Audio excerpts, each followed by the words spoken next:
আর আমার তো আসলে সময় হয়ে গেছে, এখন বিদায় নেওয়ার জন্য আমি প্রস্তুত। বাংলাদেশের ক্ষমতাচ্যুত প্রধানমন্ত্রী শেখ হাসিনার ওপর চাপ প্রয়োগ বন্ধ করতে যুক্তরাষ্ট্রকে আহ্বান করেছিল ভারত। হাসিনা ক্ষমতাচ্যুত হওয়ার 1 বছর আগে থেকেই যুক্তরাষ্ট্রের কাছে এই তদবির শুরু করে মোদী সরকার। মার্কিন সংবাদ মাধ্যম ওয়াশিংটন পোস্টের এক প্রতিবেদনে এ তথ্য জানা যায়।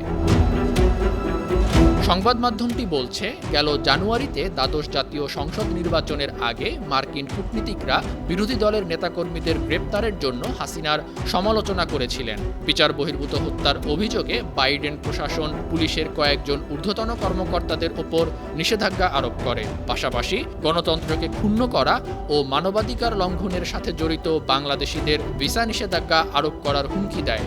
এছাড়া তৎকালীন রাষ্ট্রদূত পিটার হাস সহ অন্যান্য কর্মকর্তারা শেখ হাসিনার বিরুদ্ধে কঠোর অবস্থান নেয়ার পক্ষে যুক্তি দেন। We intend to continue to partner with the minister and with the government of Bangladesh. আর এসব ঘটনার পর ভারতীয় কর্মকর্তারা যুক্তরাষ্ট্রের কর্মকর্তাদের সঙ্গে একাধিক বৈঠক করে। সেখানে বাংলাদেশ বিষয়ে যুক্তরাষ্ট্রের গণতন্ত্রপন্থী মন্তব্য কমানোর দাবি জানান। ভারতীয় কর্মকর্তাদের যুক্তি ছিল, বিরোধী দলকে উন্মুক্ত নির্বাচনের মাধ্যমে ক্ষমতায় আসার সুযোগ দিলে বাংলাদেশ ভারতের জাতীয় নিরাপত্তার জন্য হুমকি হয়ে উঠতে পারে। এছাড়া সেখানে থাকা ইসলামপন্থী গোষ্ঠীগুলোর কর্মকাণ্ড বেড়ে যেতে পারে। পাশাপাশি ভারত পশ্চিমা দেশগুলোকে সতর্ক করেছিল যে বিএনপি ক্ষমতায় এলে বাংলাদেশ নতুন আফগানিস্তানে পরিণত হতে পারে। অতীতে শেখ হাসিনার প্রতিদ্বন্দ্বীরা অস্ত্র পাচার করে ভারতীয় ভূখণ্ডে আক্রমণ করার পরিকল্পনা করেছিল। পাশাপাশি জামায়াতে ইসলামী বাংলাদেশে ক্ষমতায় আসতে পারে, এ বিষয়ে ভারত বেশ উদ্বিগ্ন ছিল।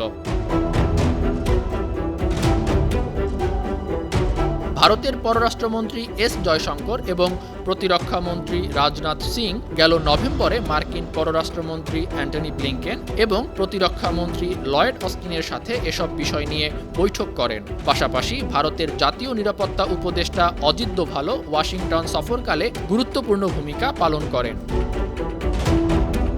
ওয়াশিংটন পোস্ট বলছে, ভারতের এইসব অনুরোধের পরিপ্রেক্ষিতে শেষ পর্যন্ত বাইডেন প্রশাসন বাংলাদেশ ইস্যুতে সমালোচনা কমিয়ে দেয়।